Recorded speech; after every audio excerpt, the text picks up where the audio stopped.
What's up guys, G70 here and welcome to a brand new hybrid scoreboard, and today we've got the very first World Cup group hybrid. So we've got Group A, which consists of Brazil, Croatia, Mexico and Cameroon. If you could smash 1,000 likes, it would be greatly appreciated, and if you're looking to purchase some cheap and reliable Ultimate Team coins, then go check out the fifashop.co.uk. The links will be in the description below, as well as a discount code of Messi10 to get an even better deal. And today's question of the day is, who do you think will top Group A? Let me know in the comments below, and I'll tell you my opinion in a second. And finally, as you're on about Brazil on the screen there, if you did miss my Brazil's Road to World Cup series, it started yesterday, so go check that out. There'll be an annotation on the screen or a link below. So the Brazilians, then we've got this team. Obviously it's a 4-2-3-1 formation, and not all of these Brazilians will obviously be at the World Cup, but we just start with Adriano at left back.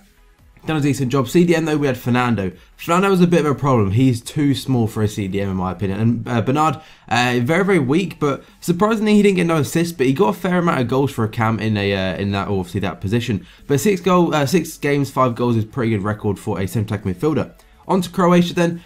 Croatia, we've only got the 2 players, and that is going to be the second in form, Dario Serna, I think that's how you say his name. Also plays for Shakhtar like Fernando and Bernard. But this guy, I was hoping to release some long shots with him, but unfortunately I never got in the position to be able to unleash a Kraken with him. And our cam is going to be Luka Modric. Modric was a decent player. He didn't really assist many, he didn't really get many goals, he didn't really get involved. Because what I found with this team, the players were too short. I think I had 2 players that were either 6 foot or above, and that's not great. It's hard to defend corners, and in general you get pushed off the ball a lot, which was one thing I found out, especially with Jonathan Dos Santos, who is on your screen now. He was, in my opinion, one of the worst CDMs I've used. I liked him in centre midfield, like just as a normal centre midfielder before, but CDM, he did not work. He's too small, and you just get players barging him off the ball. And Giovanni Dos Santos, he assisted a lot, but didn't really get many goals like himself. Cost me 35k the informed version, and he's a decent player, but again, I'd rather have someone a bit taller and a bit bulkier. But our striker is Carlos Vela. He didn't get a positive goal to game ratio, but he did. I really enjoyed him actually. Out of all the players,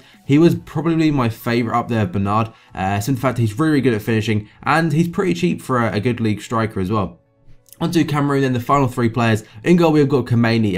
In my opinion, a bit of a poor goalkeeper. Like, he didn't really prove to be anything special. I know he's only 75 rated, so pretty expected. But Danny Nonku, he plays for Galatasaray, and he is a tank. 81 pace, 75 defending, and 79 heading. With the anchor's chemistry on him, he is unstoppable. Same as this guy, Aurelien Chejdu. I believe he played in the French league last year, but he is also 6 foot. Not as fast as Nonku, but still, them two as a partnership are really good. But here's the screen, here's the team, sorry, right there. It is 100 chemistry, or 99, whatever you want to call it. But yeah, we could do 100 chemistry because Bernard has got the, I think I pulled him in a pack actually. But big thanks to Fluda, he actually made this squad because I was trying, but I kept doing it, so I had too many Liga BBVA players, because BBVA actually did have a lot of Cameroonians, Brazilians, a couple of Croatians, and also the Mexicans, which I used, because it's probably the best place to start. I really tried to get Neymar on this team, but it wasn't happening. The team itself, though, is actually quite cheap. I believe it's around 100k mark, which in my opinion is pretty good when it has 3 informed players.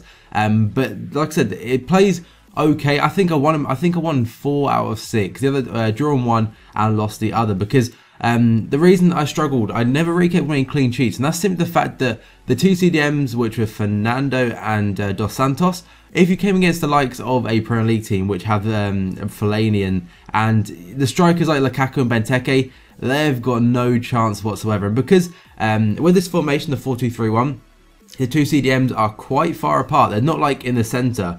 If you looked at the squad screen before, they're kind of like right centre defensive mid, left centre defensive mid, instead of just actual centre mids. Because when they got past them, there was a massive gap in the defence, and that is obviously quite a big worry. But Bernard was a big key feature of this team. He made a lot of runs through the defence, and he's got a real good shot on him. Apparently he's only got like 71 or 70 shooting on his card, but it really seems a lot better than that. Carlos Vela again showing his quick feet there, and Carlos Vela's left foot is absolutely deadly. I wish I could say the same about Dos Santos. Dos Santos was better at getting assists. Like this, that's a good ball. And of all players to go through, that is Adriano, the left back. But yeah, Dos Santos, he wasn't as impressed as I thought he'd be. But I think if I had a few bulkier players, this is actually a good point of him. If I had a few bulkier players, I think he'd have done a lot better. But there's a good point.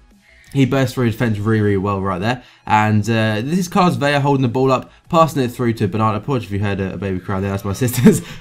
So apologies about that. Carlos Vela was a very good hold-up striker, as well as a good player to run through on goal. So the Cams kind of supporting quite well. I mean, Bernard was probably my favourite by quite a mile. But Dos Santos done his job by assist. I didn't really notice when playing with him, but of course he does get a fair few. And Modric was probably my least favourite of the Cams. I'm not sure because he didn't really get involved either way, because he hardly touched the ball, and when he did, he just didn't seem to have the pace or anything to be able to get beyond the defender. So I do hope you've enjoyed this video. Make sure to smash that like button, subscribe if you haven't already, and I'll see you next time.